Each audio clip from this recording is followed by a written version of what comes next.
Hello बच्चों, तो कैसे आप अभी आपके जो बोर्ड एग्ज़ाम चल रहे हैं उसमें आपका जो हिंदी माध्यम में जो पेपर होगा, जो हिंदी का पेपर होगा, उसकी जो आंसर राइटिंग आप लिख के आओगे पेपर में, वो कैसे आपको सोल्व करना हुआ मैं आपको एक सैंपल बता रहा हूँ जो माध्यमिक शिक्षा बोर्ड का ही है। और इसमें एक बच्चे के बहुत अच्छे मार्क्स आए हुए हैं, इसने बहुत अच्छे तरीके से लिखा हुआ है, तो मैं आपको बता रहा हूँ कि आपको इसे लिखना है। तो फर्स्ट तो जब आप पेपर सोल्व करने लगो ना, तो फर्स्ट तो कि ये जो खंड ए है यहाँ पे ऐसे डालना है इसको, फिर खंड ए के जितने भी प्रश्न हैं उनका आंसर लिखना है, सीक्वेंस वाइज सीरीज वाइज लिखना है। जो इनमें से कोई क्वेश्चन आपको नहीं आता तो उसके लिए जगह छोड़ देनी है, लेकिन इसका ऐसा नहीं करना कि क्वेश्चन नंबर फर्स्ट का थर्ड पार्ट पीछे लिख दो, ऐसा नहीं करना। आपको जैसे जैसे दिखाया गया है वैसे ही लिखना है, ठीक है।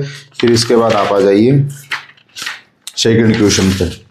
अब इस बच्चे ने देखो सेकंड क्वेश्चन को कैसे लिखा है। सेकंड क्वेश्चन को 5 प्रकार पूछे, तो 5 प्रकार फर्स्ट सेकंड थर्ड 4 5 ऐसे इसने लिखे हैं। तो आप ऐसे लिखोगे तो जो कॉपी आपकी चेक करेगा उसको कॉपी चेक करने में बहुत आसानी रहेगी, और उसको आसानी रहेगी तो आपको मार्क्स अच्छे मिलेंगे।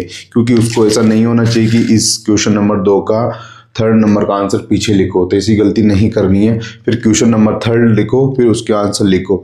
जो भी आंसर लिखो ना उसको पॉइंटों में लिखने की कोशिश करनी है। देख इस बच्चे ने पॉइंटों में लिखा है तो इसको एक अच्छे मार्क्स, इसलिए ही इसको अच्छे मार्क्स मिले हुए हैं। और इसने प्रत्येक क्वेश्चन में पॉइंटों में लिखने की कोशिश की है। यदि किसी क्वेश्चन में पॉइंट है ना तो पॉइंटों में उनको शो करो, और एक लाइन छोड़नी है एक पॉइंट के बाद। तो उससे क्या है कि एग्जामिनर को चेक करने में काफ़ी आसान होती है, तो उससे आपको मार्क्स अच्छे मिलते हैं कि ये बच्चा सिस्टमेटिक काम करता है, ठीक है। फिर आपका जो खंड ब है वहाँ पे ऐसे हेडिंग डालनी है, ठीक है, ऐसे हेडिंग डालनी, फिर वहाँ से स्टार्ट करनी, ठीक है। फिर इसके बाद आप इधर आ जाइए।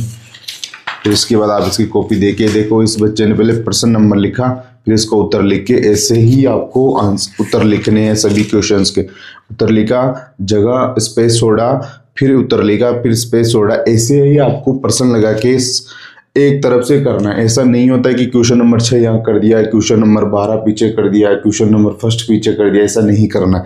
सीक्वेंस वाइज करना, जो क्वेश्चन नहीं आता उसके लिए जगह छोड़ देनी, लेकिन उसमें भी कुछ ना कुछ लिख के ही आना आपको। कोई भी क्वेश्चन में खाली नहीं छोड़ना, यदि खाली छोड़ोगे तो आपके मार्क्स वैसे ही कम हो जाएंगे, ठीक है। तो ऐसे आपको आंसर राइटिंग करनी है, आपको दिखाई दे रहा होगा, ठीक है। फिर क्वेश्चन नंबर खंड से आ गया तो इसे खंड डालना है। फिर वहाँ से क्वेश्चन नंबर 12 है, इसमें पॉइंट थे तो इस बच्चे ने पॉइंटों में उसको बताया है, तो ये इसको ऐसे अच्छे मार्क्स मिले हैं, ठीक है।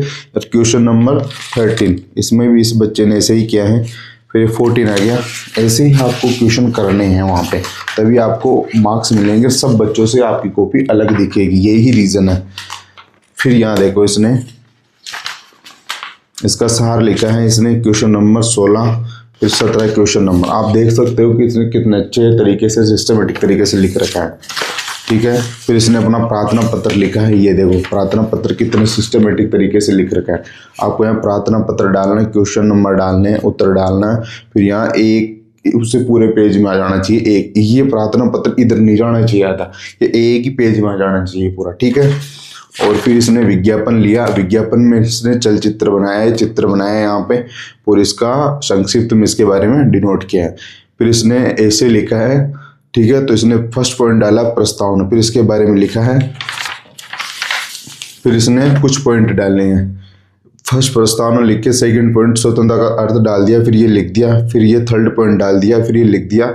ऐसे पॉइंट डाल के आप लिखोगे ना, ऐसे करोगे ना आप कॉपी को, तो आपको मार्क्स वैसे ही अच्छे मिलेंगे। और कोशिश ये होनी चाहिए कि आपके जो भी आंसर है वो सीक्वेंस वाइज होनी चाहिए, सीरीज वाइज आखिरी तक होनी चाहिए। जो भी एग्जामिनर आपकी कॉपी चेक करेगा ना उसको आसानी होनी चाहिए आपकी कॉपी चेक करने में, तब जाके आपको अच्छे मार्क्स आने के पूरे चांस हैं। और एक भी क्वेश्चन आपको छोड़ना नहीं है, क्वेश्चन छोड़ने का मतलब है कि आपके नंबर वैसे ही कम हो जाएंगे। तो कोशिश ये करनी कि पूरा पेपर अच्छे से अटेम्प्ट करना है, सिस्टमेटिक तरीके से करना है और साफ सुथरा लिखना है।